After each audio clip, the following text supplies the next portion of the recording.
Good evening, fellow heretics. Welcome to tonight's episode.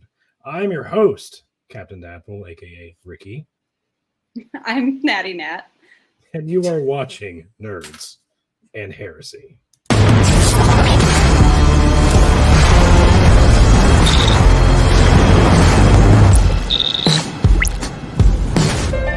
Hold on to your butts. Everyone, please join me in welcoming a very special guest, Mr. Grady.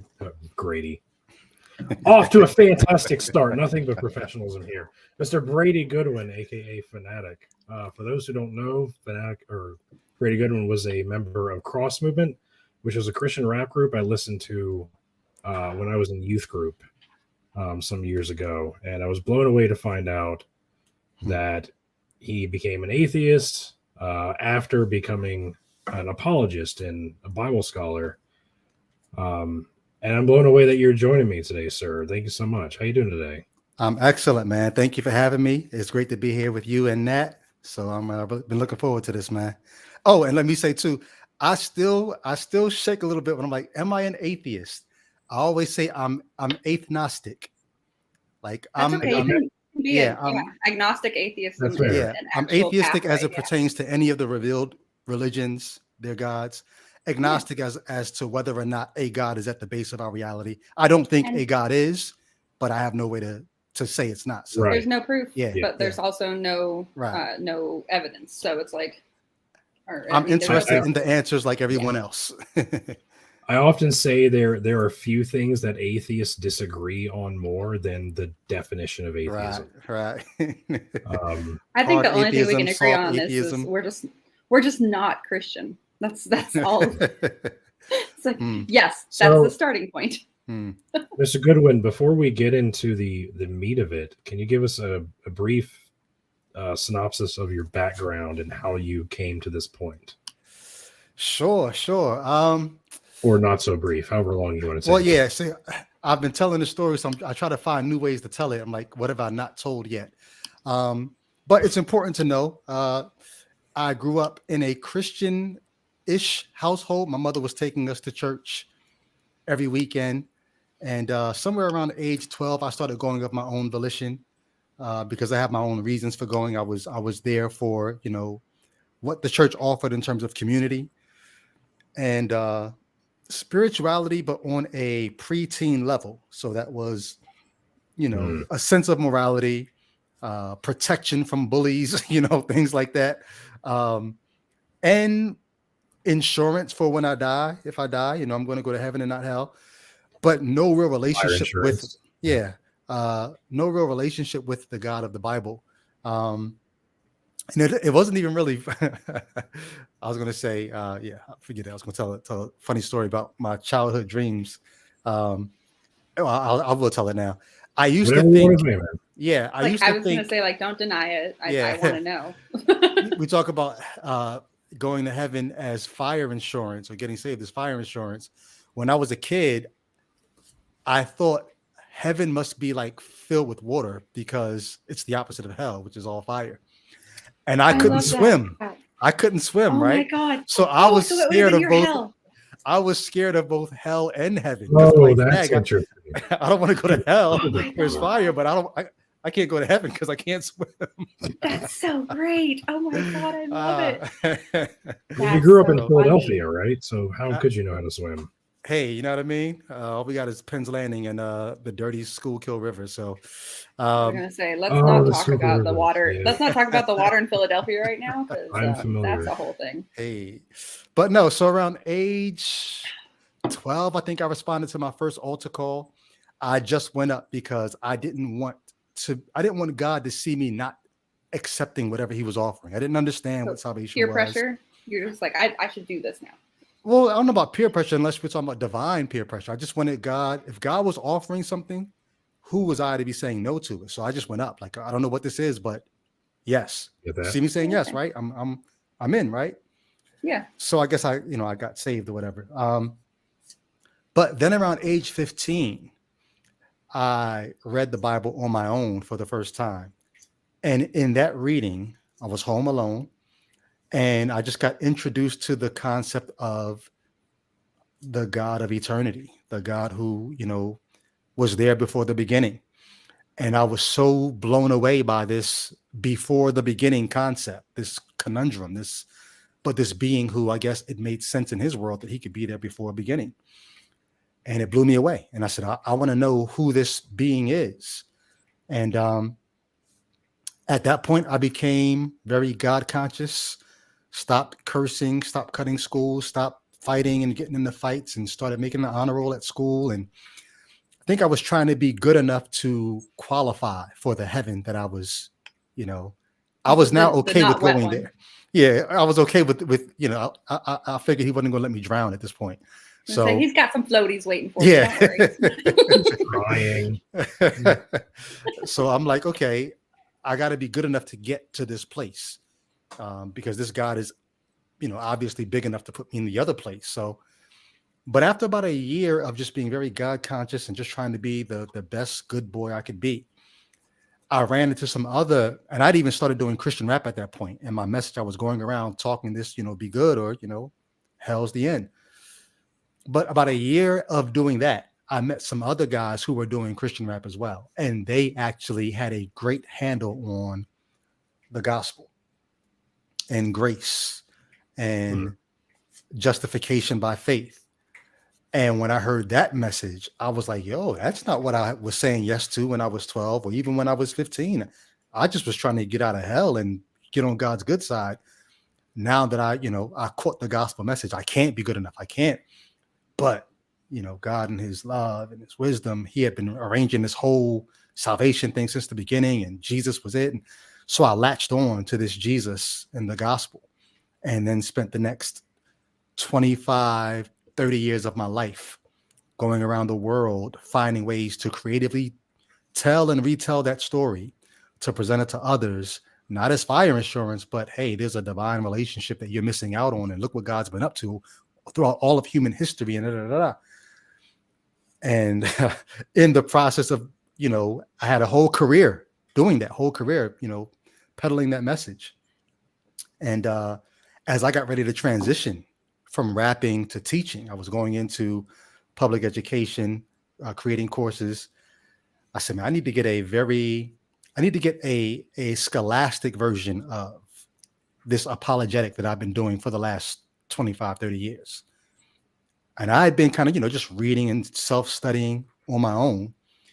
But so I need the original languages.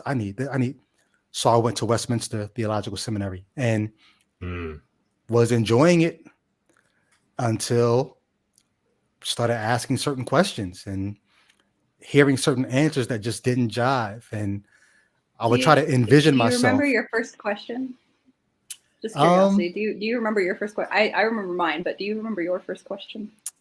The first, man, that's a good one. The first question. It's the first one that didn't make sense, so that they didn't have a good answer for. The one that stands out, I know it wasn't the first because it compounded, but the one that stands out to me is he's a world-renowned New Testament professor, Greg Beale, wrote an excellent commentary on the Book of Revelation. He's the man. But Greg Beale, I was in his class, and he was trying to explain to us why the New Testament authors could basically make hash of the Old Testament the way they were doing, like calling things prophecy and fulfilled prophecy that clearly weren't, saying this was done to fulfill this. And he tried to explain that it was not what the Jewish rabbis were doing with Mishnah and Pesher, the way that they would just go into the text and just make it be whatever it needed to be. And so as I'm listening to Greg Beale explain why the New Testament authors could do that, I'm sitting there like, I can't see myself echoing that that don't add up. This seems like they're doing this very thing the rabbis are doing. And I was embarrassed because I'm like, I think I was in my mid 30s, late 30s. And these were the kind of questions I had put off, saying somebody else knows the answer to these questions. One day when I get in front of the guys who know Greek, just haven't found them yet. Yeah. But now here I was in seminary with those guys, and I'm hearing that. I'm like, I've been waiting decades thinking that you all had the answer, and these are your answers. And I was embarrassed for myself. That's one thing that's always stood out to me when I went to Bible college is I'm surrounded by these PhDs, and they're brilliant scholars. Nothing against their scholarship at all. But when I had, these questions, they always like seem to present like a smorgasbord of like options. It's like, oh, you don't want to believe the earth is literally 6,000 years old. Right. Well, then here's the gap theory. Here's the earth theory. Here's this other theory. Like, take your pick, whichever. Like, really, I have options I get to choose from. The Bible's not clear enough. I can just pick. Okay, that was fine for me though, because I had experiences early on where I learned being dogmatic was really not the way to go. When I realized the church that I was brought up in, where people are speaking in tongues and prophesying, I'm like, oh, that's not really legit. I'm like, okay, I need to be a little slower to speak, because I could be strong about something but be wrong about it. And so getting the seminary and realizing that I could be gray about certain things was fine with me. I enjoyed, like, okay, I can now go out and start teaching that there are 5 views on this, there are 3 views on that. But once, I think it was encountering Peter Enns, his book, Evolution of Adam. Oh, and when I read it, I harshly critiqued it. I tore it to shreds, and then I went and bragged to another professor about it, because Peter Enns the school had let him go years before I got there. So I'm like, this former Westminster professor talking about evolution is true, and Paul was wrong when he said that Adam and Eve weren't historical. I tore it to shreds and then bragged to my Hebrews language professor. And the only thing he said to me was, Pete's a good man and a dear friend, and these are the books that influenced him. When you get a chance, you should check them out. And so for him to not pat me on the back and say, good job refuting Enns, that's when the antennas stood up. Before then, all the things that I was questioning was like, okay. But when there he are a didn't, surprising amount of academics that don't believe what they teach nowadays. Yeah, like they're getting paid to do what they do, but they don't want you to know it. So I was one of them. when he didn't pat me on the back and say good job for tearing Enns down, and then went further to say these are the books that influenced him, that was it. That was enough to make me say, okay, now I'm going to learn what you're teaching me here, but I'm also going to figure out why does it seem like you really want to say something more about Enns, but you can't because you might lose your job? And I like, there's the back part of my mind was saying, I'm going to pursue that when I get a chance. Yeah. And I didn't do it for 6 years. No, but follow that trail. Let it sit and simmer. Yeah. But that sitting and simmering, it gets everything hot. I heard from that point on, it was like, that sounds like something else is true. That sounds like something else is true. It's not enough to just read the Bible. You also have to read these other books in order to explain what the Bible is actually saying, because the Bible's not clear. God didn't make his word clear enough. So you should go read these other dudes' like interpretations. Right. It's like, okay, what am I getting involved with here? This is becoming a whole thing. Yeah. So I mean, that was a long answer to the question, but that process that's curious. I began deconstructing in 2014, just saying, if something else is true, what would I find in the Bible? I would find contradictions. I would find, just things that are hard to reconcile. I would find.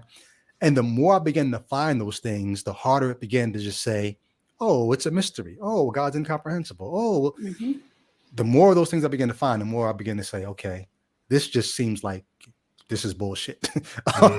Like I couldn't get around it any other way. And I ended up being depressed. I ended up just spending years in just doubt and depression and just trying to test my faith out. Like even like sinning to the nth degree. Like if I did this, would God finally pop out like, aha, I caught you. Like at least you're real. I don't care if you judge me. Like at least you're real at this point. Can I do anything to get God to get off the throne and prove himself? And like nothing. I know you. Yeah. Like ultimately, you remember? It should be up to God, right? Right. Like I've shared this a few times, but like one of the biggest moments for me was like my third son almost died during delivery. Like he had 2 heart rate monitors on him, and they both like flatlined. And my now ex-wife, but they like rushed her in the emergency C-section room. They gutted her like a fish and pulled him out. And they pushed me into. I was supposed to go in there with them, but when his heart stopped, they pushed me into literally a cold, dark room instead. And I was all scrubbed up, had a mask and gown. And I started praying for like the first time in a long time for God to spare my son. And then a few minutes later, it seemed like an eternity, but it was only like a few minutes. And they wheeled him by me, and he's fine. He had to spend some time in the NICU, but he was fine. And I was like, wow, God answered my prayers. And I was like, what about all the other parents? Surely I'm not the only parent who prayed for God to spare their child. And he didn't. Why am I special? It doesn't make sense. So like, I remember I was driving one day, and I was like, I was losing my faith, and I didn't want to lose it. Like I was losing my belief. I didn't really consider myself a Christian anymore, but I didn't stop believing God, and I was losing my belief in God, and I didn't want to. So I was like, God, this is your last chance. I don't know. I can't put you on the spot like this. I know you don't work this way, but I need you to show me in some way that you're real to me. You know my heart, you know my ways, you know the bare minimum that it would take for me to regain my faith in this moment. Wow. You would know this. I need you to give that to me. And nothing after that. Wow. Like deafening silence. You know what's interesting? Hearing you say that, I think about when, the New Testament Gospels talk about after Jesus was crucified, and the disciples go back to what they were doing before they met Jesus. They're fishing, right? Yeah. So it's almost like, okay, let's go back to how life was before we met him. He's not, and then he pops up like, oh, he is real. There are several times, even in my deconversion, where I was like, okay, I'm going back to what I was doing before I met you. Isn't this where, like the Gospels, aren't you supposed to pop up by the Sea of Galilee? Like, hey, cast your net over here. Like, and I'm like, oh, he's arisen. Like it is. It's been 9 years. Oh yeah, everybody gets so you know what I mean? Like, yeah. No, I just, and for those of you that there's a few comments in there. One, I don't have a rock right next to me. I have to actually stand up to go get it. It's over there. 2, my first question wasn't actually science. It was more technicalities. I was told that God talks to everyone. And then I said, okay, then why do we send ministries out to like teach people about God? And they were like, well, he might be speaking to them, but they don't realize who he is. And I was like, well, wouldn't he like introduce himself, say, hi, I'm God, like, hey, what's up? And then like, we're not needed. Like if they already have a relationship, why do we have to show up and try and teach it to them? And then, so this was the beginning of me wanting to do anthropology. So after that, they were like, oh, no. And then they bullshit about like, well, people just don't listen for him, or they're not listening hard enough. And I was like, what about deaf people? Are deaf people able to hear God? Like, is it same verbal, like verbiage or anything? Does that make sense?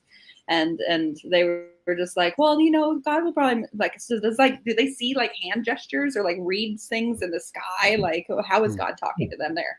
And I mean, this was just pissing my youth pastor off. And then after a while, like I walked away really, really frustrated because I had more questions than I had at the beginning.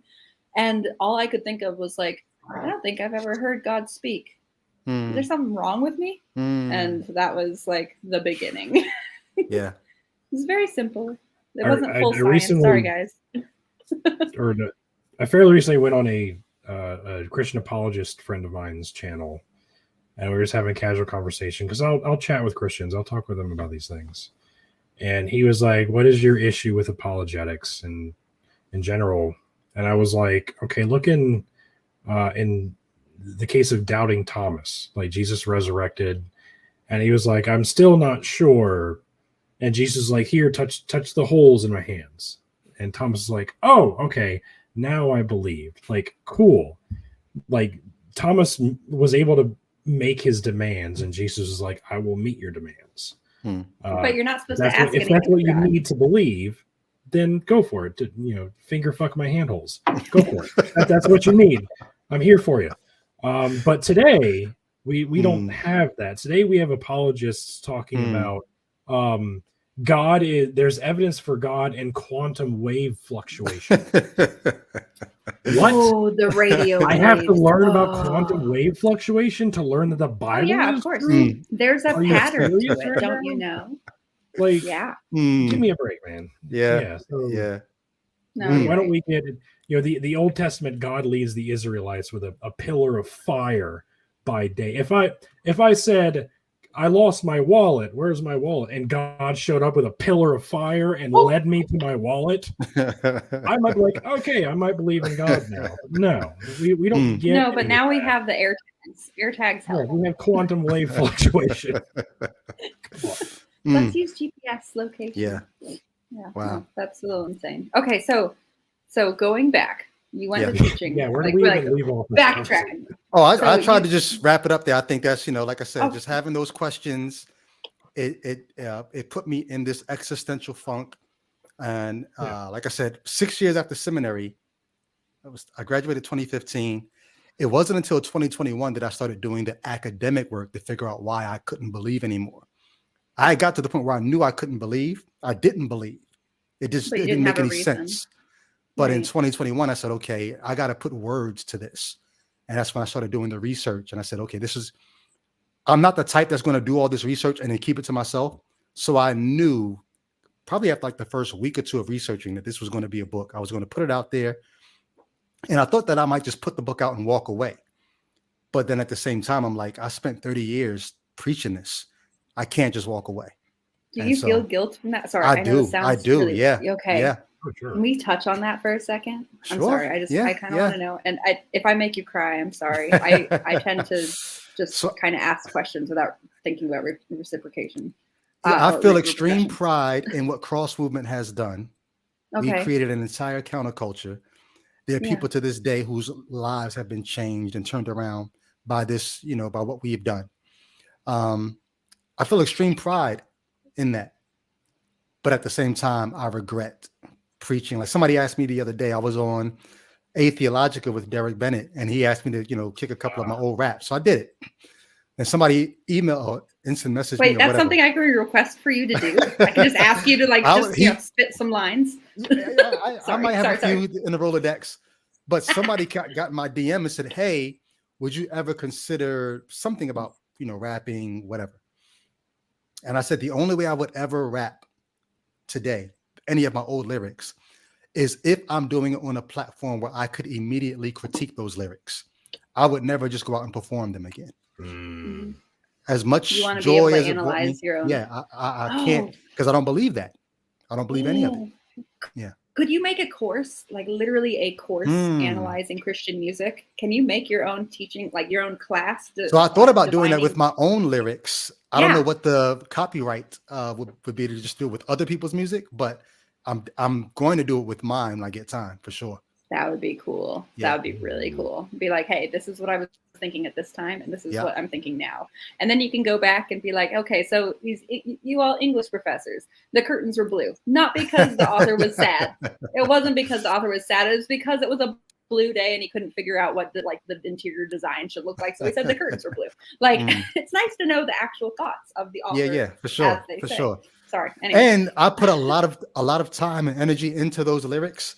So I would love to be able to perform them again, just in a way that makes sense with my current outlook on life. Yeah. Yeah. Oh, I fully encourage that. All the support. Yeah. So, did you have more? I wanted to share this quote that I told you I was going to share, but did you have more of your story you wanted to put forward first? Nope. Yep. I'm good. Good. All right. So Yeah, you have. For those who don't know, you have a book called "Let There Be Gaslight." I love the title. I'm a dad, so I'm a sucker for a good pun. I've read it. It's very good. I was saying backstage, I saw your I listened to your music in high school and youth group, but I didn't follow your career after that. I didn't know you went on to be basically a Bible scholar and teach apologetics. And then you deconverted and everything. I watched the Facebook video you released. And so I was blown away to hear that. So I was super interested in the interview you did with Derek, who's a friend of mine on MythVision. And I was listening, expecting an awesome story, which you absolutely delivered. But more than that, I was like, hold on. This guy knows what the fuck he's talking about. Like he knows some shit. He's done some. So I was like, okay. So I started watching more. I was like, I need to read his book. So like, so I picked up your book and I read it. And yeah, you go into vivid detail about your, not just your story, but what led you away from the faith, what caused you to ask questions about the faith that you had dedicated so much of your life to. And you go into like Genesis specifically, probably the most, or definitely the most. And you ask a lot of questions, and you dive into the science and the history and the theology. And anyway, it's very good. I highly recommend. There's a link to it in the description. I recommend everyone read it. You won't regret it, I promise. But there's a quote in there that I liked very much. I'm going to share. I'm just going to read it. How do I do this? Where's my thing? There you are. Read it with your big bad daddy cool voice. Sorry. The more I learned, the more I began to ask foundational questions about the coherence of faith. What chipped away at my belief was not that I found all of the answers I received implausible or unconvincing. Rather, it was that the Christian faith was being presented as unfalsifiable, meaning there seemed to be nothing that could ever be said, no evidence ever presented that could disprove the Bible's claims, at least not in the minds of believers. No matter what, we must explain away the challenges and defend our belief, even at the cost of our own integrity and intellectual or otherwise. This is not what I signed up for. I love that so goddamn much. That is such a good. That's good. That's powerful. Yeah, right. So, do you want to expound on that? I specifically love the part where you were like, you have to defend at all cost against your own integrity, intellectual or otherwise. Like you have to betray your own logic in order to make these arguments work. It's just this idea of I can't stand behind it. I'm not going to stand behind it. You're not going to catch me out there defending the indefensible. Like if it's not defensible, if I can't defend it, I'm just going to let it go. I can't. For a long time as a Christian rapper, first being Black and Christian, you're going to catch flack in the inner city for that. Doing Christian rap, you're going to catch flack for that. But we took pride, my group, we made it fashionable to be quote unquote fools for Christ, because the foolish things of the world, God takes, God's wisdom takes the things of the world and just makes all of it look foolish when you compare it to God's wisdom. He confounds the wise, the wisdom of the world with his wisdom. So I'm like, okay, yeah, I'll be a fool for Christ. But being a fool for Christ was under the idea that God's wisdom actually makes the world's wisdom look foolish. When God's wisdom. Sorry. I see where this is going, and I'm happy about it. Okay. When God's wisdom began to be proven to be foolish to me, I said, okay, so I could stand there saying to the world, your wisdom is foolishness. Oh, what do you think we came from, monkeys? Or why are there still monkeys? Whatever it is. But the more you start seeing how incoherent God's wisdom is, and then how coherent what we're finding out the further we advance just in human knowledge, and you want me to stand over here and call that foolish while the thing I'm holding on to is becoming more and more foolish by the day. Like I said, I didn't sign up for that. I'm not. I'll be a fool for God all day if he's right.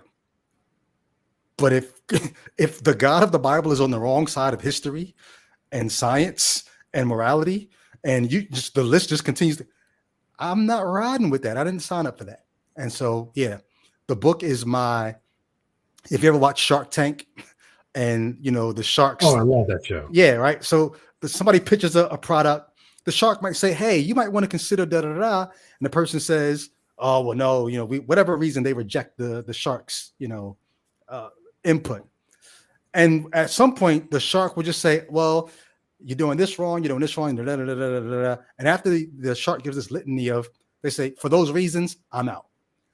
And that phrase just kept echoing in my head as I was writing. It was like, for these reasons, I'm out. And that's what the book is. Those are my reasons why I can't do this anymore. I like it. Yeah. I like that a lot. Very good. That was really cool. Do you want to get into why or what reasons those were? Sure. Like more specifically, was it the more like the theological aspects or the historical or the scientific? To me, it's all part and parcel. Like somebody would say the Bible is not meant to be a science textbook, so don't try to make it be one. Mm-hmm. To which I would say, amen. Yeah. But then if they say it's a historically accurate one, then you have to be like, if it's historically accurate, it has to follow the laws of nature, right? Which means you can actually use it as a scientific textbook. And if that is the case, you can disprove it, which means, sorry, continue. Sorry, I didn't mean to. Yeah, no. That's it. Like, okay, let's check science off. Say it's not a science textbook. Cool. Is it a history? Is it history though? Because I didn't like science in school anyway, so we can take that out of here. Fine. I love history. Is it a history book?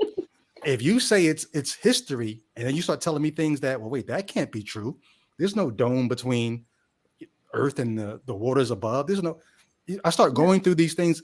You got to bring science in at some point because you're telling me that God did these things that we should scientifically be able to explore. He did these things in history.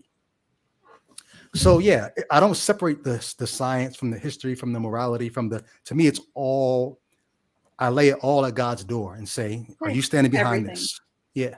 Everything is correlated. Yeah. You've got to use your own logic, but you also have to use what's in front of you to understand the evidence and the examples of what they're trying to say versus what's actually there. And like, what's the word? Like the truth always lies between the stories of two. It's never one or the other. It's always a little mixture of both. Yeah.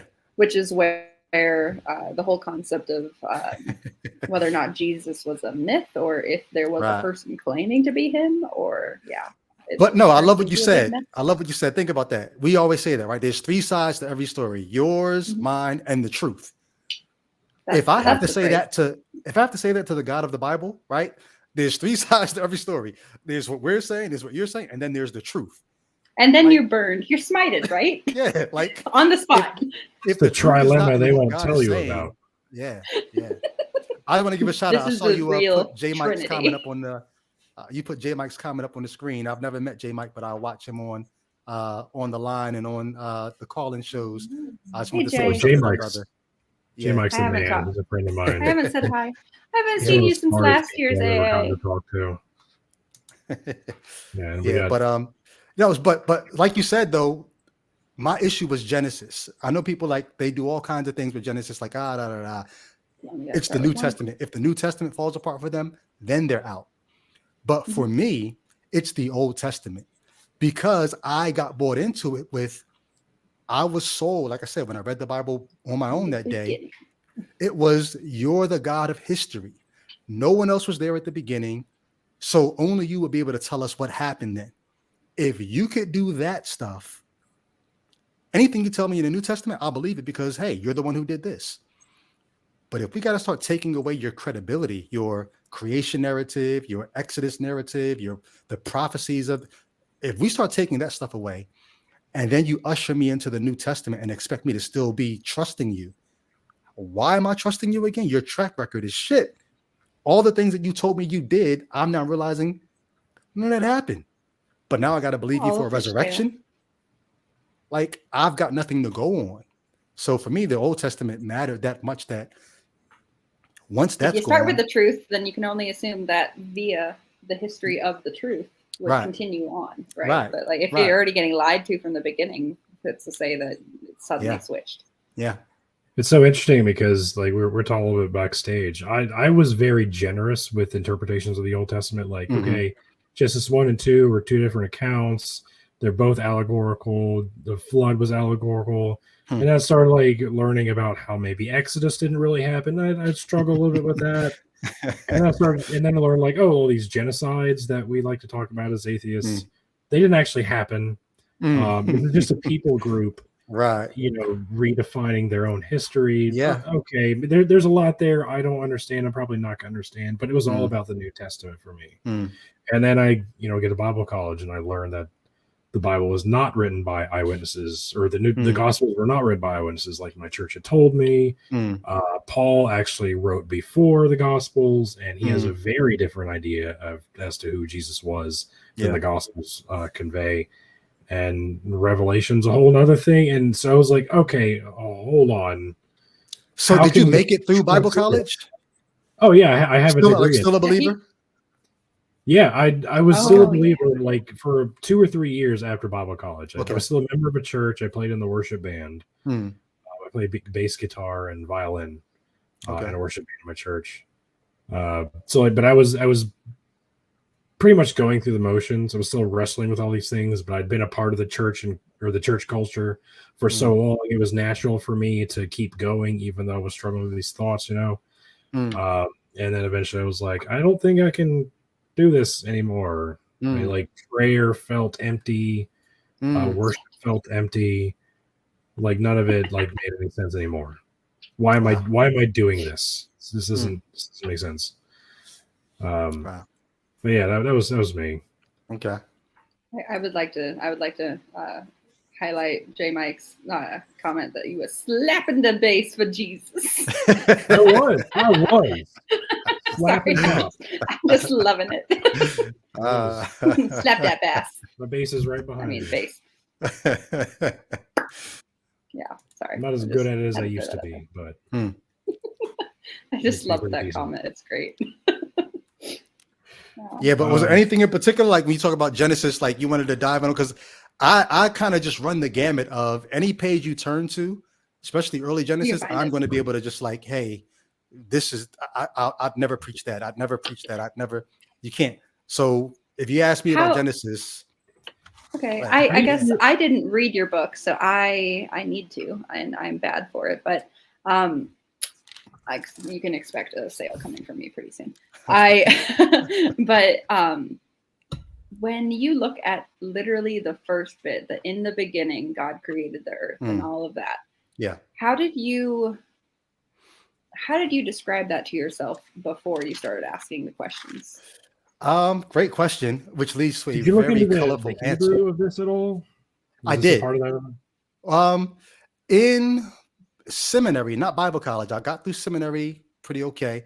I got through Bible college okay. In seminary, while I was researching something completely unrelated, I ran across a woman named Ellen Van Wold, and she is a Hebrew Bible scholar, a Dutch Hebrew Bible scholar, probably on the much liberal side of things.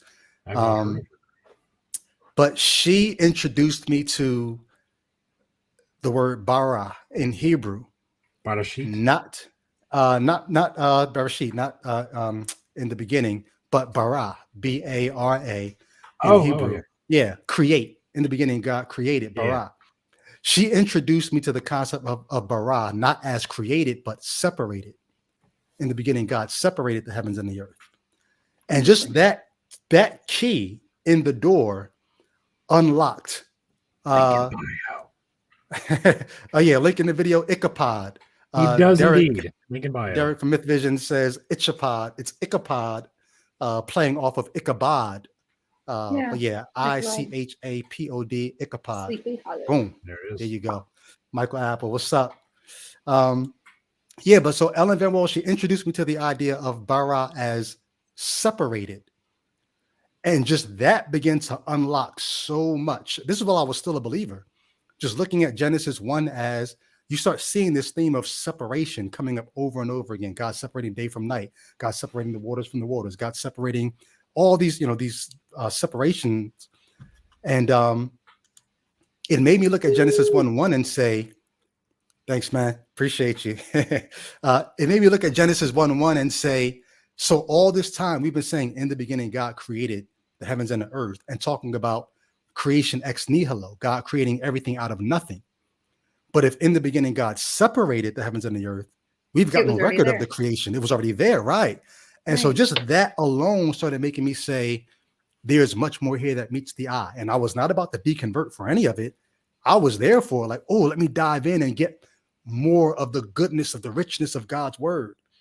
But then you start seeing the layers of redaction and how it gets to where it is today. And you're like, wait, that's not God doing that. That's us doing that. Because creation ex nihilo was a like 2nd century idea by early exactly 2nd century BCE. Yeah, that were arguing with them. But originally, the idea of separating, like one of the places it comes from, was the Epic of Gilgamesh, where Marduk slays Tiamat. Yeah, the dragon, the watery serpent, which is mentioned in Job chapter 6, and other places too. But he kills Tiamat and separates their body in half, and one half makes heaven and earth. The firmament, one half creates the waters of the earth. Yeah. But when you read Genesis, he pushes Tiamat, or the dragon, like beyond the creation. Like he creates everything, and then the dragon makes an appearance to like look upon his creation. Yeah, it's fascinating how the Enuma Elish as well. Yeah. And see, I didn't know that. I didn't know about the Enuma Elish and all that when I was going through seminary.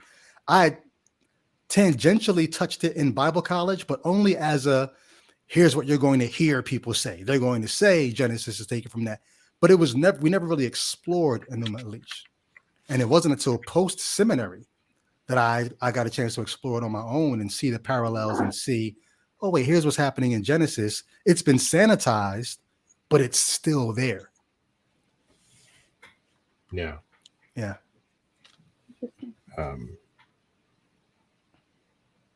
I love that they always say, oh, hey, here's the stuff that you shouldn't read because it's going to say this. And then like you just believe them.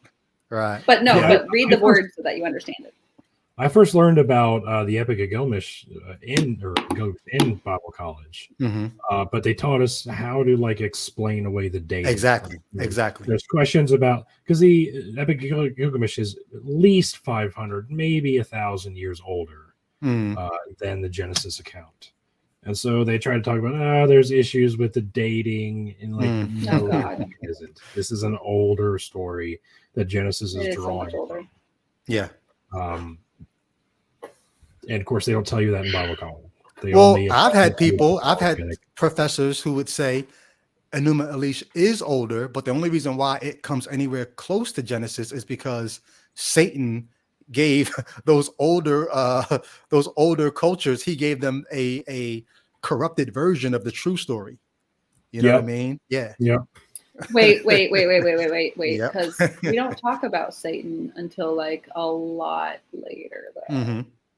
So Satan wasn't there in the beginning, right? Well, depending on who you're listening to, right? I mean, Satan's in Genesis 3, depending on who's telling it. Yeah, but he's the foil that you can just insert into the story for anything that you really want to get God off the hook for. Oh, no, this other the church lady knew what God was doing and decided, yeah. Could it be Satan? Exactly. Oh yeah, no, that was I straight up went to a competition doing a duet based off of that. That was funny. Are you serious? Oh no, yeah, I was a church lady, of course. Wow. And all that. Cool. Oh my gosh. J-Make wants to know if he can financially support you, Deadpool, or is there a way that other people can? Yeah, so I appreciate it. If you want to support me financially, send super chats during the show. That's probably the best way. I have a Patreon. I don't do much on there as much as I used to. I might be shutting it down soon. But financial support is welcome. I don't super need it, but it is still helpful at the same. I'm still going to school, guys. I need it to buy books and such. My wife was just literally like, at Natty Nat. At Natty Nat is literally my Venmo. If you guys want to know what it is, that's it. Yeah, this is probably the best way. Support my YouTube channel. TikTok seems to be going down the toilet. So like, subscribe, super chat, whatever to my YouTube channel. That's probably the best way you can support me in my work. So you were like very becoming the king of TikTok, weren't you? Getting there. Yeah, At least on the maybe I was atheist for a while.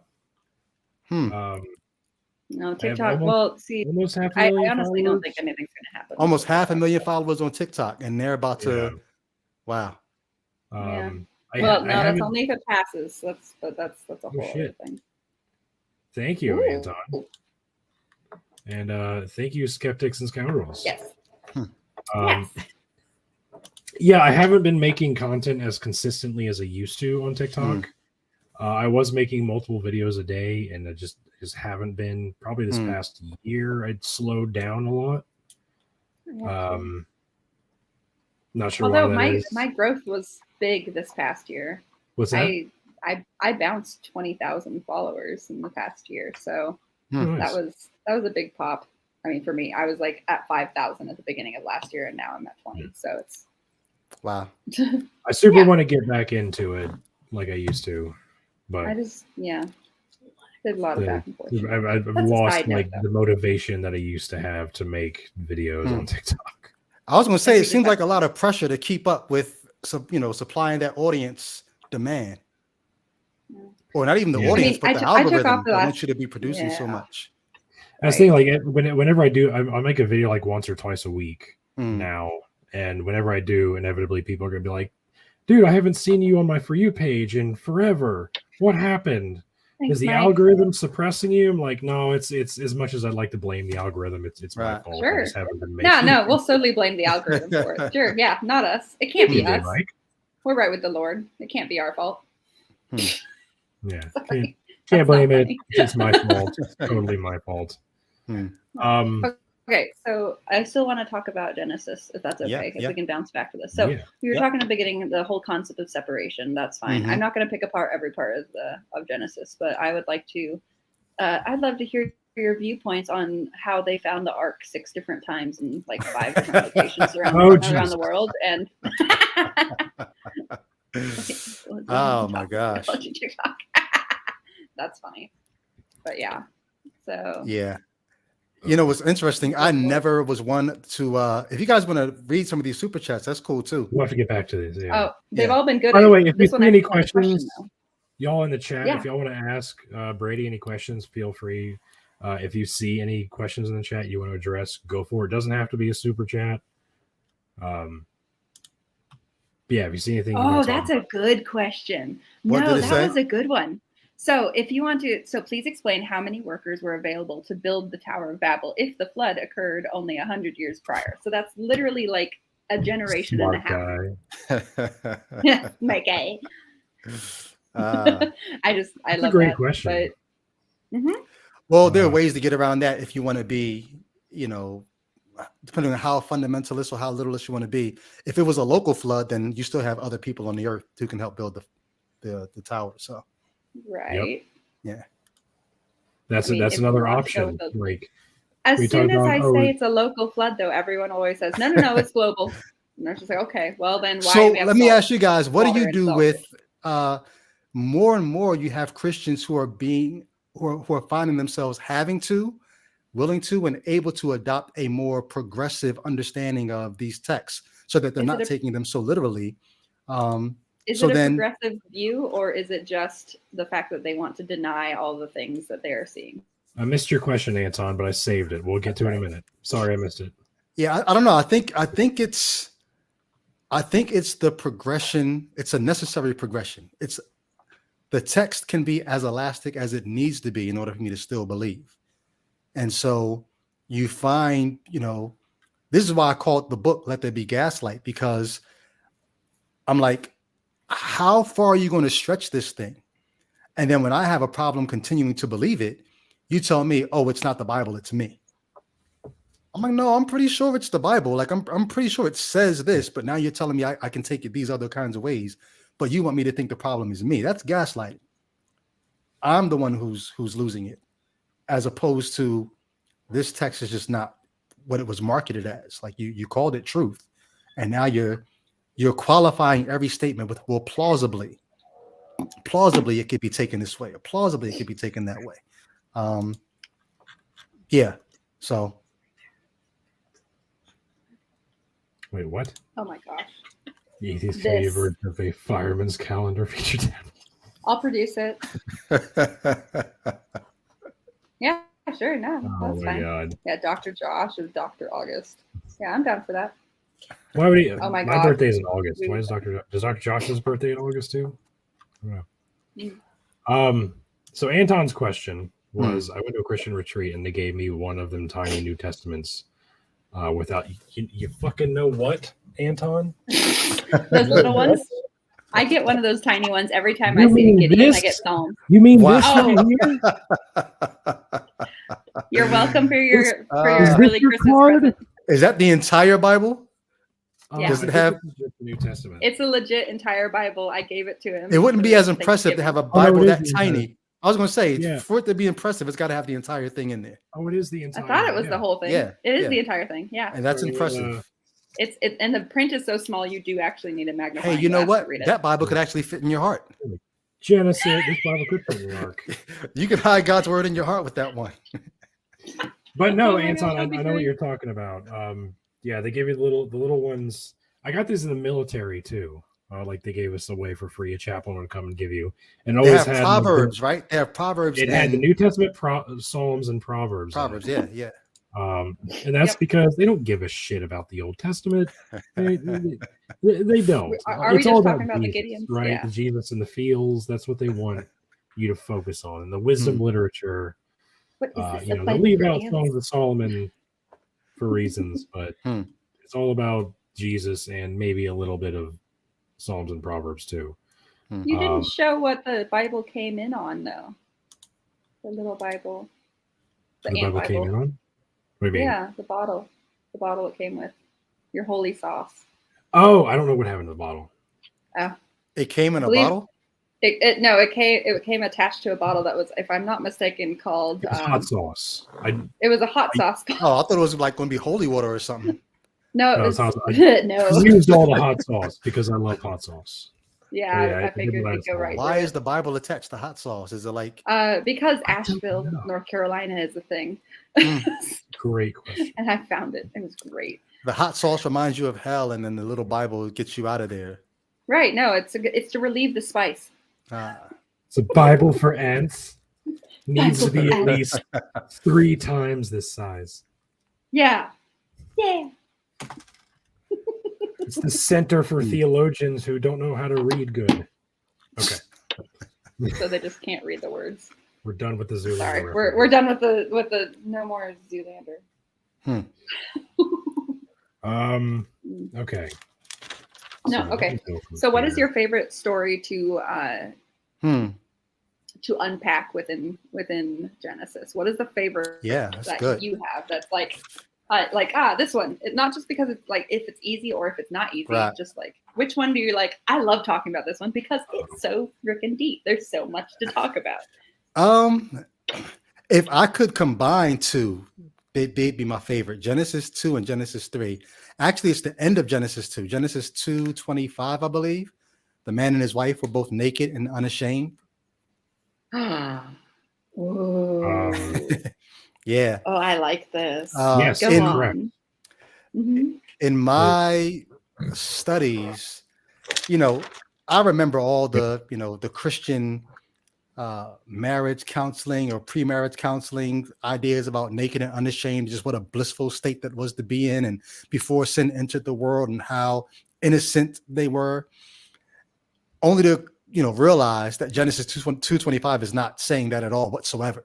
Like, it's not celebrating how innocent they were for being naked and unashamed. It's basically talking about how naive they were, how ignorant they were, because they were naked and they should have been ashamed, but they weren't. And that was the problem.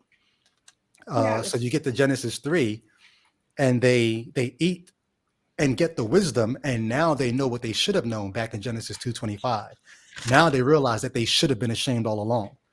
And so that kind of destroys this whole idea from Paul that sin enters the world when they eat from the tree, because they were already in the wrong before they ate from the tree. They just didn't have the knowledge of good and evil. They get the knowledge of good and evil. Yeah. And now they realize that they had been wrong all along. So just that flipping the story on its head helps you realize that Paul, even under the inspiration of the Holy Spirit, didn't know what the hell he was talking about in Romans 5, because Genesis 2 and 3 is saying something completely different. I love it. Are you familiar with the theory that Adam and Eve first gave birth to corrupted children before like Seth? Are we talking about like the Nephilim, or is that just that's the No. angels? Okay, No. so in Genesis, we're talking about Genesis 2:25. Well, in Genesis 2:23, it says, and the Lord God fashioned into a woman the rib which he had taken from man and brought her to the man, and he said, "This is now bone of my bone." In other words, it's also be translated, "This time it's bone of my bones." This is one of those like arguments for Lilith as the first wife. Is like, this time she's like me, not like this other time. Well, but there's something to that though, in that this time is referring to Genesis 2:18 and 19. This time refers to, unlike all those animals you created, this one works because the animals were created in 2:19 to solve the problem that was introduced in 2:18. The man's alone.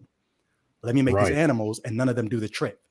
Then he makes the woman, and then he says, this time, and Jewish scholars will say this, it's almost like showing Yahweh Elohim as this bumbling idiot of a God. It's like, this time you got it right. All the animals weren't going to do it. Now Genesis you finally made it. You made something right for me. Why did it take a few tries? Because Yahweh Elohim is not like that. He's not the transcendent, it is good kind of God you see in Genesis 1. I think one of my favorite things is whenever I'm talking about dinosaurs. And so what you don't know this about me. I taught children for a little while at a homeschool Pentecostal family.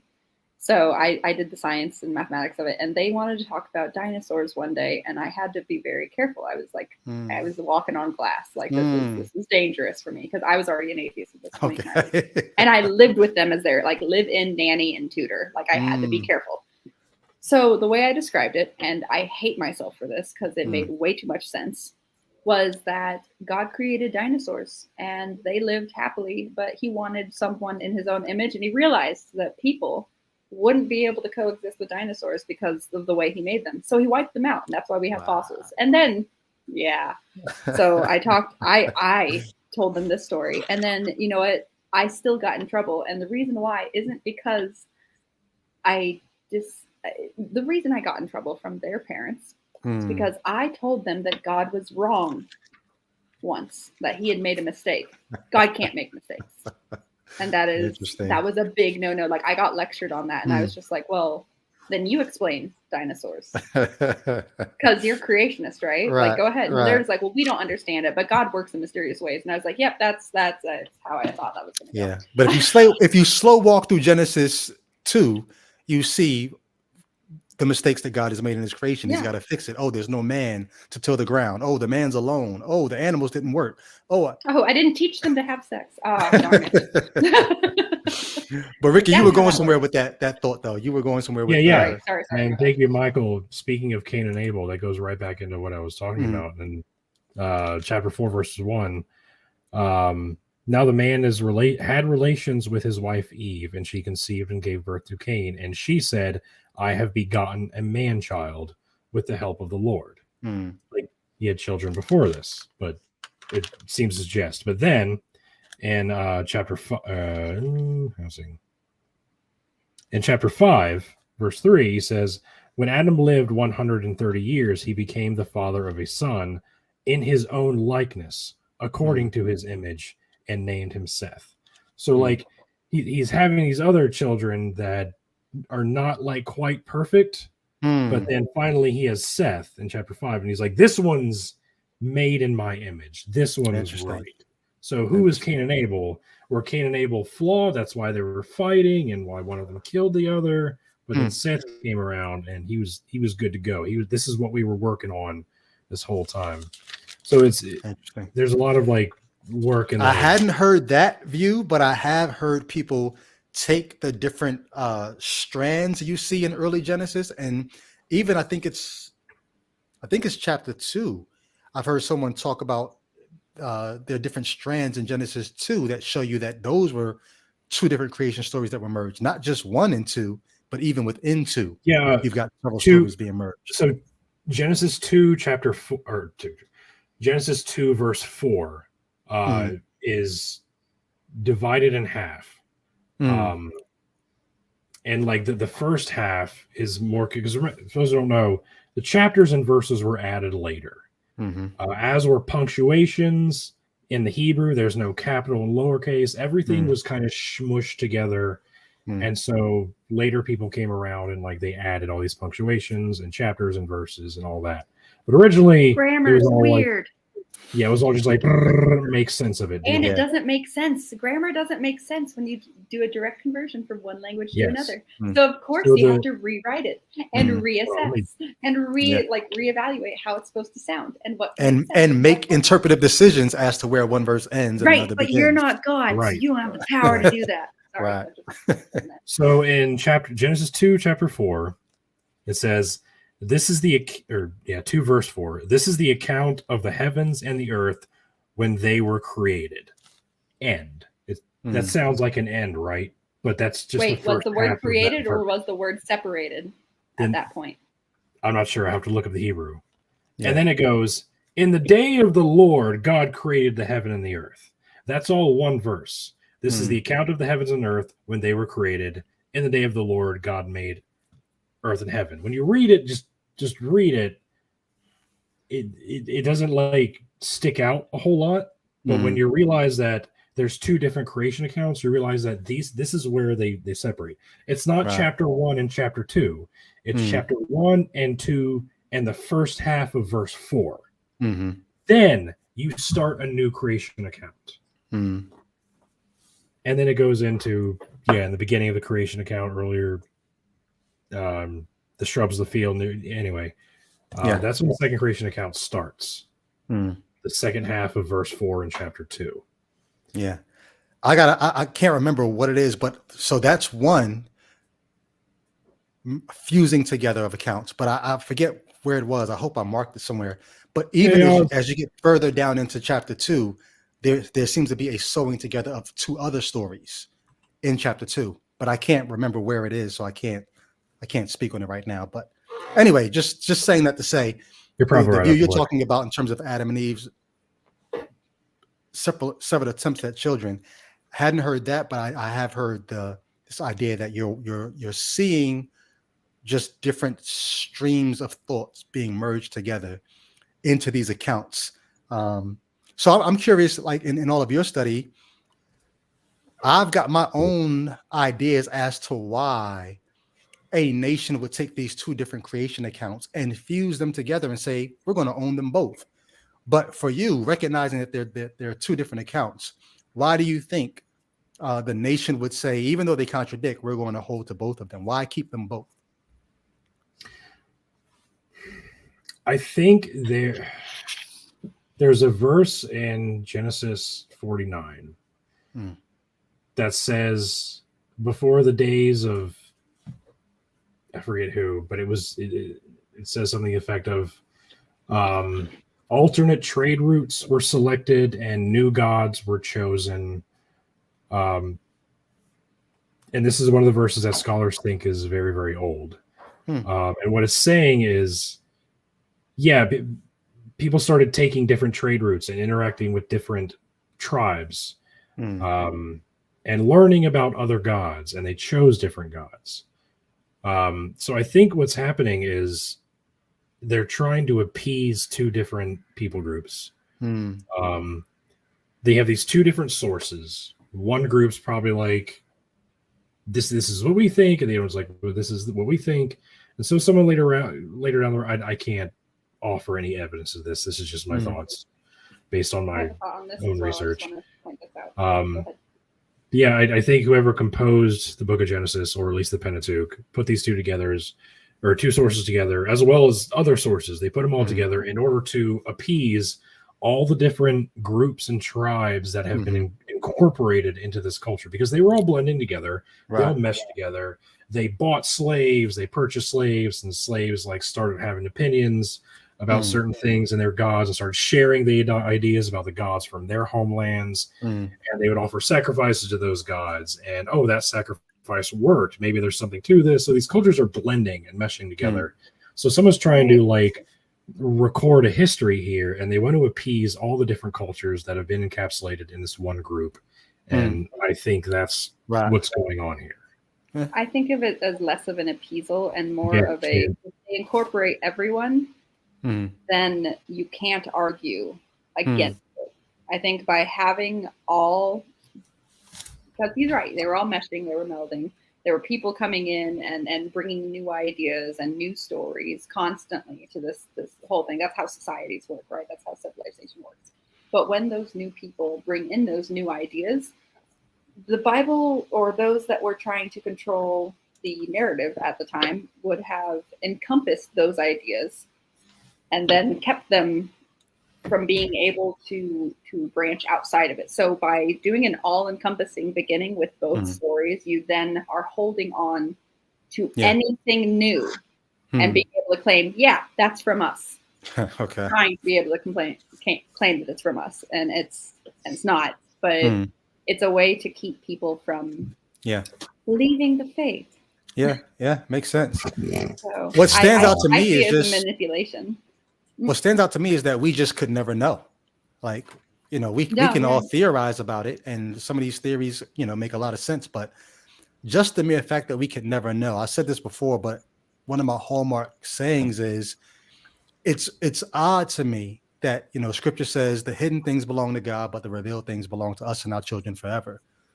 But it seems the more we find out about the natural world and about ancient Near Eastern literature and customs, all these things that God supposedly revealed have to keep getting put in the hidden category because we just can't know.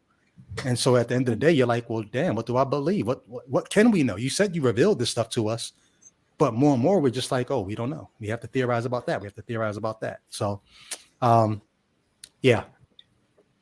I think there's we'll get to Oz's question in a minute. I think there's I think there's I gotta get this out there. I think there's a verse in Mark chapter 6 that goes right along with what you're saying, where Jesus is talking to his disciples and he's like, to you has been given the keys to the kingdom of heaven, but to everybody else I speak in parables. Otherwise, they might all be saved. Yeah. Right? And Paul says something similar. I can't remember if it's in Romans or 1 Corinthians, but he's like, if the Romans had knew who Jesus was, they would not have crucified him. Right. Yeah. So Jesus didn't have to be crucified. And Jesus is only sharing this secretive information with certain people, and he's speaking parables because he doesn't want everybody else to be saved. Why do I feel like there was some shady backhand thing where he's like, hey, crucify me. Hey, crucify me. Like passing some money. Like, you don't need to know who I am. Just know I'm a bad guy. But no, to your point, Ricky, I think it's amazing to me how much you can see the manipulation when you look back at certain texts.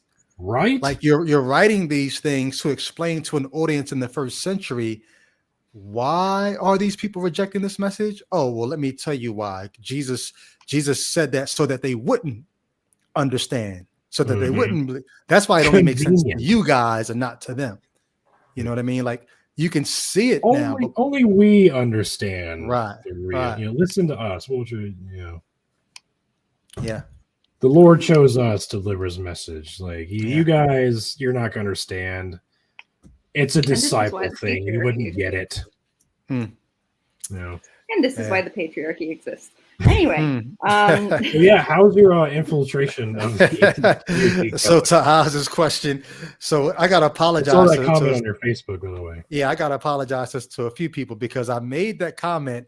I was really just trying to tease. I was trying to do a few things. I was trying to tease Derek Bennett. I was trying to praise, people like Tim and Derek Lambert and Oz and Jenna.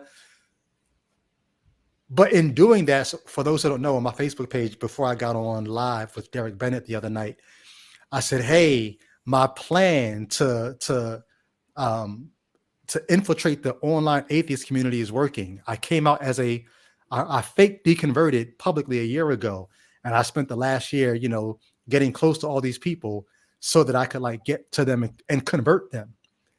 And I sort of made that like kind of tongue in cheek, because I've had Christians say, please tell us that you're just joking. Please tell us that the last year you really didn't deconvert, that this is just some kind of, ploy that. And so I just kind of just made a little joke, like, what if that's what's going on? And, but I had family members who saw that post the other day and thought, he really still is a Christian. And so, yeah, I really just was doing it to like I said, to praise certain folks, to tease Derek Bennett. But I had people who caught feelings like, why are you playing with us? Why are you playing with people? Like, you can't do that. And so I think I read that and I was like, oh, this is going to get him in so much trouble. Can I get personal for a second? Sure. Like, I know we said that we were going to talk about like your knowledge and everything, but I like knowing personal experiences. Mm-hmm. Oh God, he says. Oh, okay. I want to ask, Jesus. I just wanted to ask what has been the most, and I don't want this to be a typical answer. It's more of a like, who gave you the biggest surprise when you came out? Were you more surprised from the Christian community because of backlash? Were you more surprised from your family because of rejection? Were you surprised because your family accepted you? Like, what was the biggest, I could have done this earlier and like this would have still been an interaction, or like wow, that's a great question. Wow, that's a great question. Kind of moment. Sorry, I told you I can make people cry on the show. I don't mean particularly the way you phrased it as what was the biggest. You mean I could have done this earlier? Mm-hmm. If you want to come back to it, it's okay. You can think about it and we can come back to it. It's okay. Well, what hit home with me was I remember having the feeling of, man, I could have done this earlier, but it wasn't because of anybody or even any group's particular response to me. Okay. I think hopefully this will be encouraging to anybody out there who's like, man, I wish I had the courage to deconvert. The biggest surprise to me was how supportive and welcoming the online atheist community has been. Well, yeah, but if you didn't know that we were here, right, that would have been a whole other ball game. Well, no, I didn't know. I'm not like dismissing your answer. No, I love I that. didn't. But I didn't know. I didn't know that you guys were there. When I was, I didn't know until the month before I put my video up. I had already filmed it, but the month before I put it up, a friend of mine turned me on to Matt Dillahunty, and I started watching him, and then I started finding out about all these other. That was January. That was January, the first week of January. I put my video up the third week of January. So I didn't know that you all were there. I didn't know that. I didn't know that there would be a safety net, a social safety net at all. Mm-hmm. I thought I was plunging into the abyss. That's something that we like to say is that we're trying to continue to build, is that the safety net is here. Hear that, you guys? If they don't know about it. Yeah. We're doing something right as a community. Oh, don't say it like that. Oh, really? That's really encouraging. I was hearing that. It's really good to hear.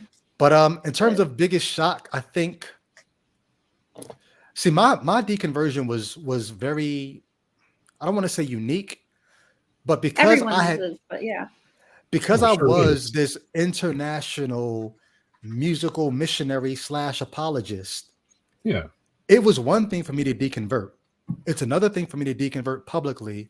It's a whole other thing for me to deconvert publicly and then be vocal about it. Yeah. And so I don't think there's anything about the responses that I got that I didn't expect, because if I had just gone away quietly, maybe I could answer that question better.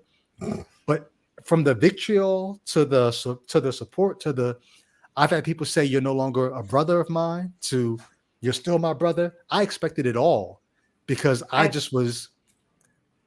in touch with so many different kinds of people.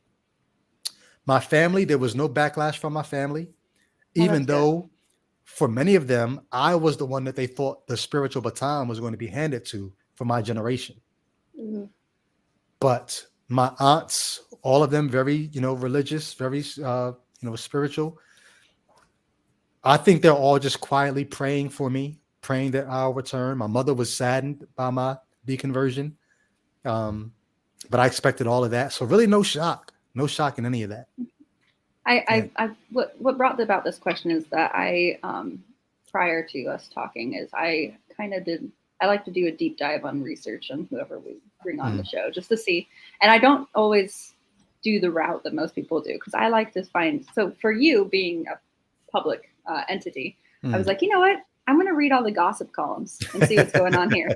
I want to see what like the reaction of the people was, because your Wikipedia page was short, sweet, to the point, and it ends literally ending sentences deconverted in January 2022. That's the last that's sentence. in there? That's the last sentence. And I was like, I need to know more. I wonder who put that in there though. That's interesting. I don't know. Yeah. Okay, you can probably find out, but so I was reading like Christian Times Online and a bunch of other places. And they had all these videos posted, some of your previous artists that you've worked with that were they believed that you'd be coming back, and that really? you just needed to go on a walkabout, try and figure out your way.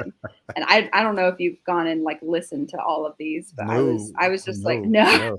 Probably a good thing for your mental health not to. But yeah, so I went through all of these and I was like, I wonder how much of this you've absorbed. Only like videos how I've watched are people it. that I did ministry with personally. Like I was in a rap group for 14 years. Right. 2 of those guys made videos. I watched their videos, and I watched maybe 2 other urban apologists videos about my book. Outside of that, I haven't watched any of it. Like it's water off my back. So yeah, so that was the other thing, is I wanted to know how you were doing mentally. It's been over a year now, and I wanted to know if your self-esteem has dropped. Has it gone up? Like it's an outside pressure viewpoint for like someone that's, I mean, like this could have taken a whole other turn, and you could have been turned on like bad. And I can't say I'm not finding a whole lot. I was like, because you knew cross movement, you knew the impact. Yeah, I knew how big of a deal this was. Yeah, like that you made this video and that you published it. I was like, oh my god, like this dude is bold. Yeah. It was all I could do because the word was spreading. I told my church in December of 2021 that I was no longer a believer. The word began to spread, so I knew that I had to put a video out, because I had friends calling me saying, hey, so-and-so said they heard you're no longer a believer. What should I tell them? I'm like, I can't put that on y'all to tell 1,000 people about. Well, so I put the video out. It'll turn the gossip chain will turn ugly very quickly. Right, so you've got to get you got to get ahead of it. Yeah. So that makes sense. Yeah. So it was Ozzy crazy. Ozzy wants to know about the book. Yeah, I think that this must be an inside joke. I'm not for a different. Well, because earlier he's like, I'm asking for a friend about the thing, but now he's asking for a different friend. So Sea Road Warrior is a Christian apologist, I guess he styles himself as an apologist. Very fundamentalist. He's been. I had to block him on Facebook because he was abusive with his language on there. Even if I asked him to chill, he was still. But you can find him on some of my YouTube videos. Yeah, he wrote a book about this. Yeah, he wrote a book. I think it was sort of like some kind of response to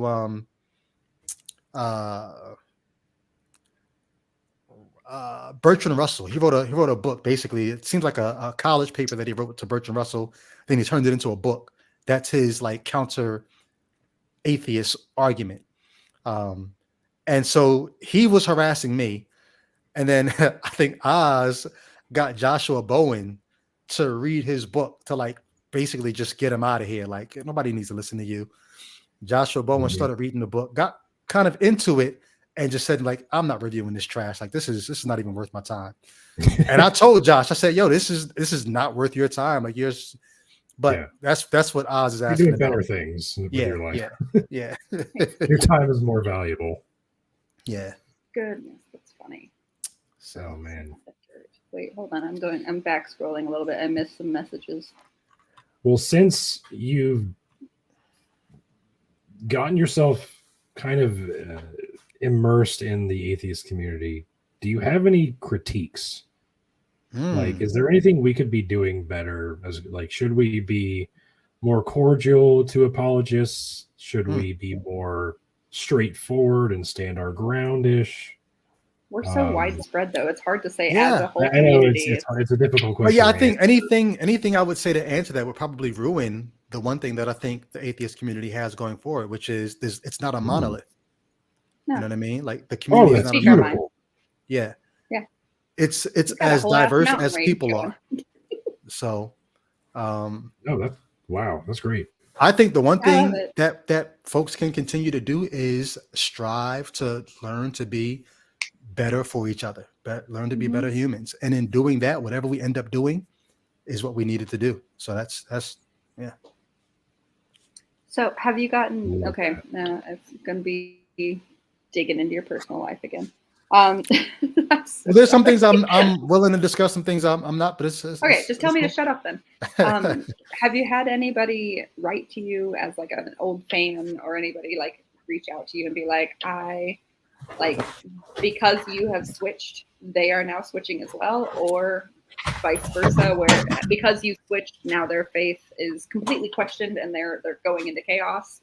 Has your decision impacted other lives in a way that I'm you certain didn't it has, but no one has said because you deconverted. Now Oof. if anything, I've gotten very many people. Like I can't count the number of people who said you're raising questions that I've always had, and yeah, I like and that. like they say, quiet is kept. Like, don't tell anybody. There's several people's secrets that I'm holding right now. Yeah, They say no, don't tell anybody, but I'm where you're at.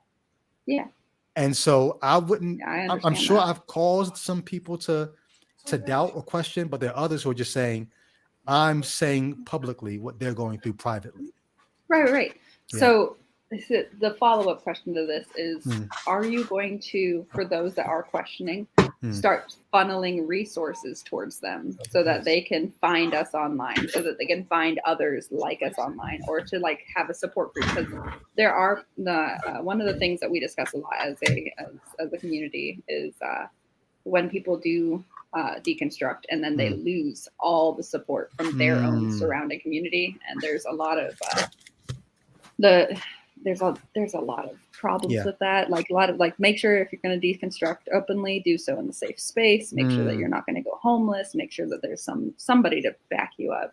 Yeah. Because I mean, cults are cults in every aspect of the word. But I just wanted to know if you would, because you have a bigger voice, and because of your deconstruction, you're going to be a influence towards those that are. So yeah, I hadn't thought about that. People have asked me to start an online, like a Facebook group, because all of my activities on Facebook. I go on Instagram like once a week, or I started a TikTok page and never. I think I posted like 3 videos, but I'm not asking you to start something. I'm just saying, if will you start like just posting random, like the more resources you post, the more options there are. Yeah, and right?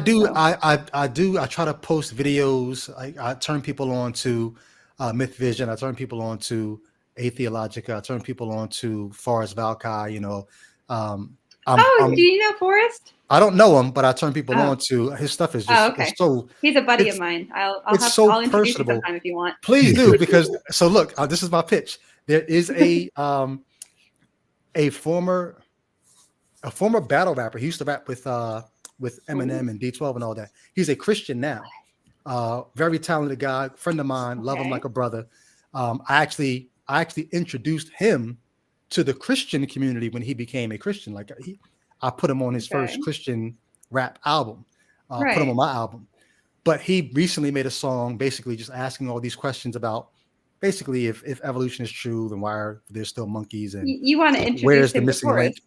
I would love to do a video with either Forrest or Erica Gutsick Gibbon. I would love to do a video. Oh, she's amazing too. Responding to this guy's song. So if you can connect me with either of them. And I know if Forrest ever sees this, he'll vouch for this. But yeah, I was gonna say we might be able to reach out. I will vouch for this right now, and I'm sure Forrest won't mind.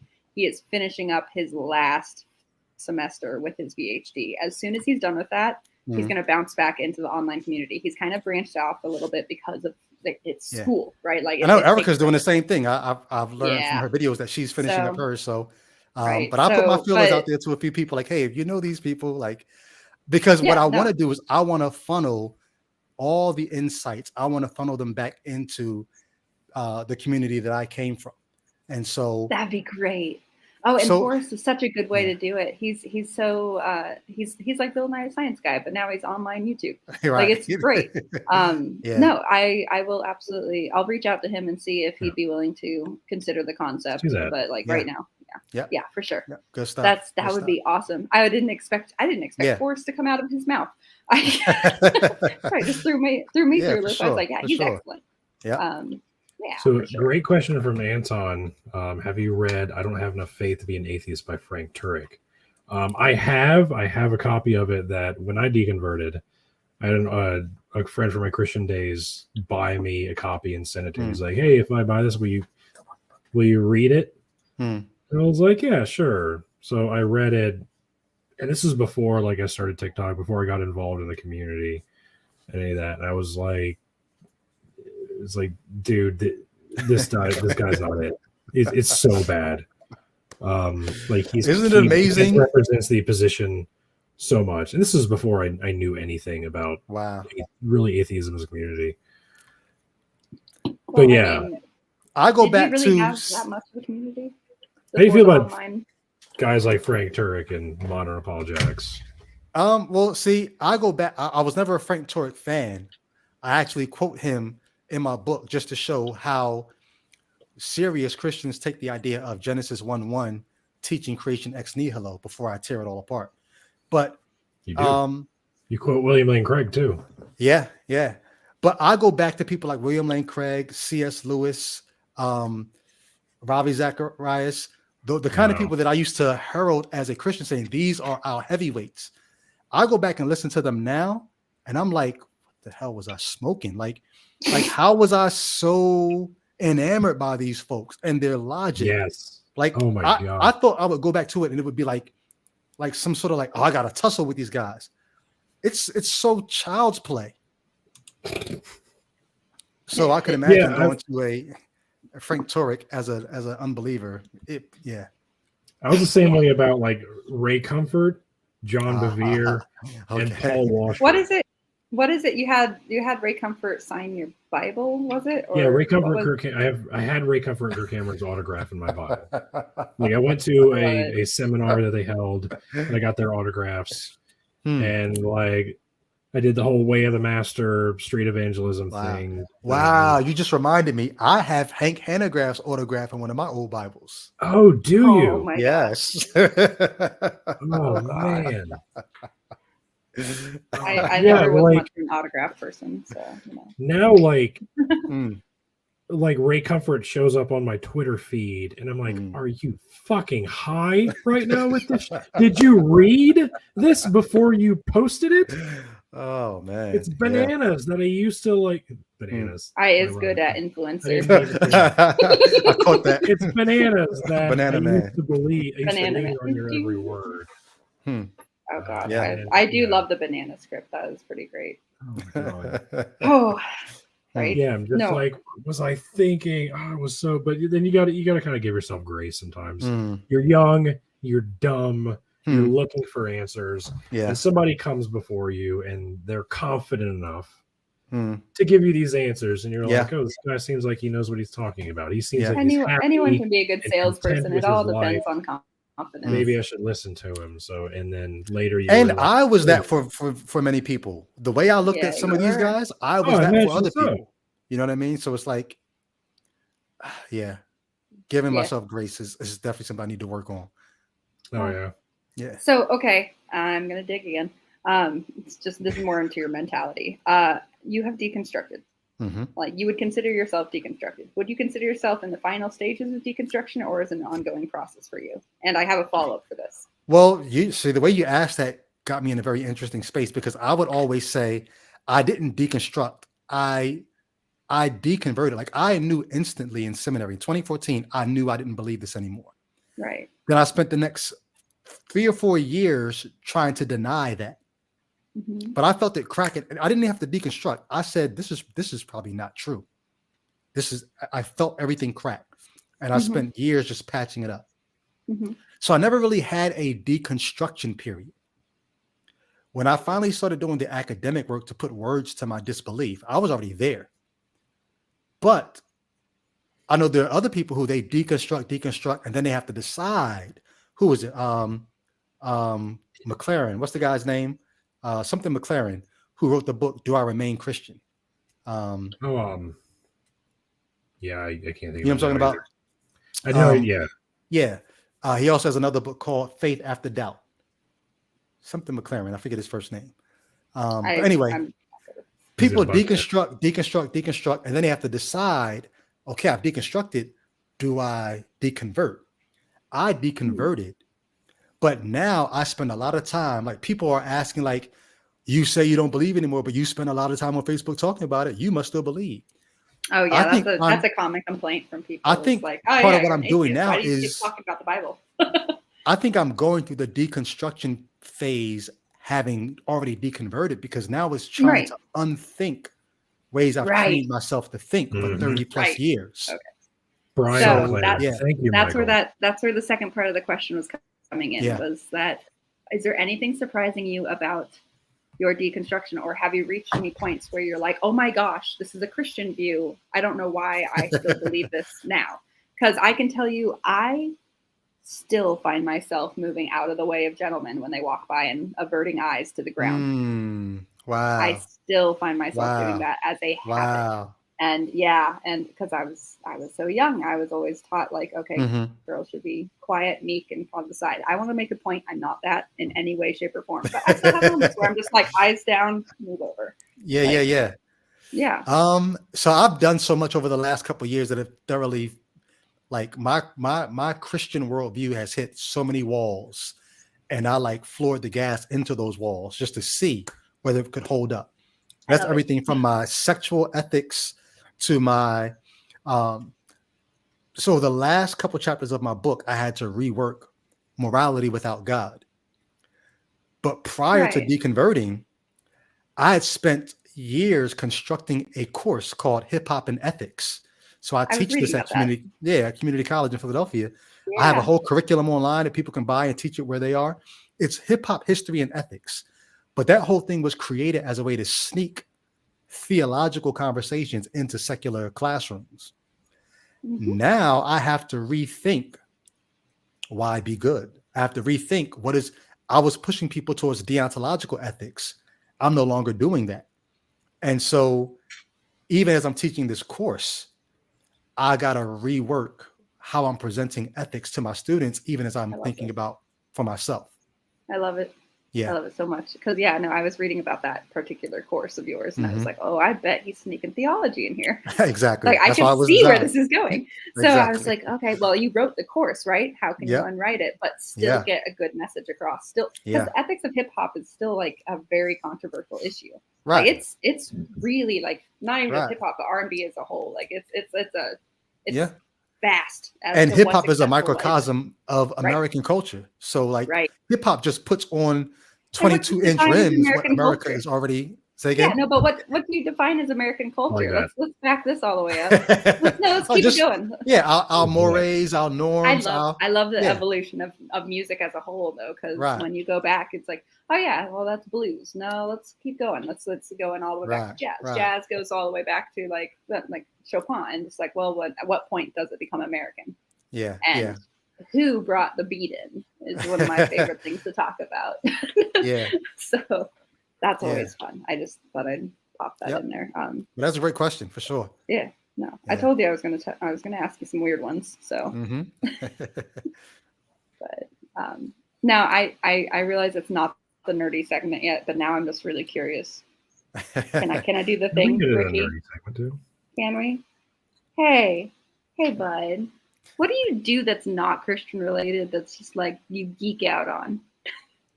Yeah, so we didn't get to tell you beforehand. At the end of the show, we try to lighten the mood a little bit and just talk about like, this is the nerds part of Nerds and Heresy. What are your like vices? What do you really enjoy doing in your spare time? Well, that's not Christian. I mean, it doesn't have to be, but like, if I know you've been in it for so long. You love coffee? Do you like do you like a Star Trek? Like David You know, Warnock is anything. obsessed with cigars. David Warnock loves his Yeah, cigars. this one guy was like Oh. cigars. And Another, Matt Dillahunty loves snakes. Matt Dillahunty is Yeah. obsessed with his reptiles. Freaking loves them. Dr. Lexiana And- Fry was like yoga. I love you doing yoga. Yeah. Yeah. Yeah, So it's it's, like, it's what- just like what's your oddity? What's something that you do in your pastime gets you away from talking Where about do you this find stuff? your zen? I guess. I mean, Wow. obviously music. I think is a I'm big probably part. still searching for it because music is not that for me anymore. At least making music Is is it not not? that. Really? I still make art, just Yeah. not musical art. What kind of art so, do you make? well, I'm a lover of words, so anything that I could do where I'm putting words together. He's a poet. He does prose. Ah! Hey, I'm a poet, and I didn't even know it. But anything that I could do with putting words together is going to, become a joy for me. I'm very creative with art. My podcast, Icapod, the things that we try to do to creatively, but even that is sort of kind of tied to leaving the faith. Yeah. But I have It's still a creative few, outlet though. yeah, I have a few creative outlets where I'm still just finding ways to, just put artistic things together. Right. But I think I'm probably still searching for that Zen space because a lot of my life has been always producing something, Right. always Well, trying to that's get okay. something to market. And now I'm just like, I don't have any have tos anymore. Now I have a bunch of I get tos. Oh, okay. Yeah. What do I get to do then? That one change in that word, that like the change of that word in that sentence just Yeah. makes everything more like I Yeah. get to do chores today instead of Yeah. Well, if it wasn't already apparent by your rap career that you have a way with words, Oh no, I didn't think can so. attest you're a very good writer as well. I appreciate that. Appreciate that. I really do mean that. I'm not just trying to butter you up. This was very easy to read. It was very fun to read. Oh, good. And I appreciate it. I like hearing that. Yeah. Yeah. Do you have any final thoughts you want to share before we close out the stream? Anything about deconversion, deconstruction in general, life moving forward after the fact? Oh yeah, Yeah. plans that you have that you're going to be doing. Yeah, I just say get it while it's hot because I don't know how much longer I'll be. So sort of to the question you just asked, Nat, like, what is my Zen? What do I, do in my, I'm at a point now where I'm like, I've given Christianity 30 plus years of my life, maybe some of my best years, but I'm still young enough to feel like, hey, I can switch gears now and still make a go of this thing. So I don't know how long I'll be, publicly speaking out and wanting, I want to be a voice. I want to undo the damage I've done by preaching the gospel for so long. Anti-ministry. I love it. Right. But at the same time, I do want to go and live my life. There are things that I do get into in my, what do I do just to enjoy life that I'm not willing to share yet. I've shared them with a few people in the online atheist community. They're like, oh, word. But I'm like, I'm still keeping it under wraps for now.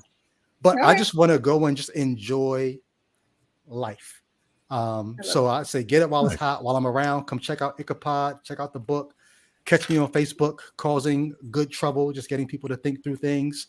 Good trouble. That's Don't be it has to be good. Don't be surprised if one day all my social media is just gone and I'm in the wind, just living life. I'm not gonna lie to you, that sounds amazing. When I Someday, have lived off grid for a while, and that was really nice. It was really nice.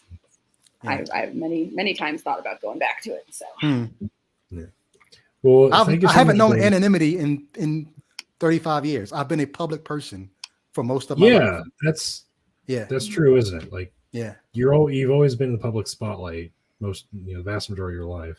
Yeah. So if you suddenly disappear off the face of the planet, decided go move into a log cabin on the hillside, I'm totally gonna understand. Yeah, I will definitely get it. Yeah, we'll have fun while I'm here. So holler at me, sure. y'all. And thank you, man. And thank you for having me. You on. holler at us too. So yeah, thank you so much for having us on. Hang out real quick after I close the stream. I had a question for you backstage. Cool. But thanks everyone for joining the stream. This was a lot of fun. Appreciate you all joining us.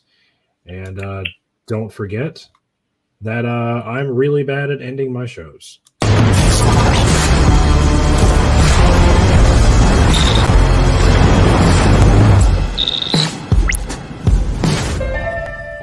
your butts.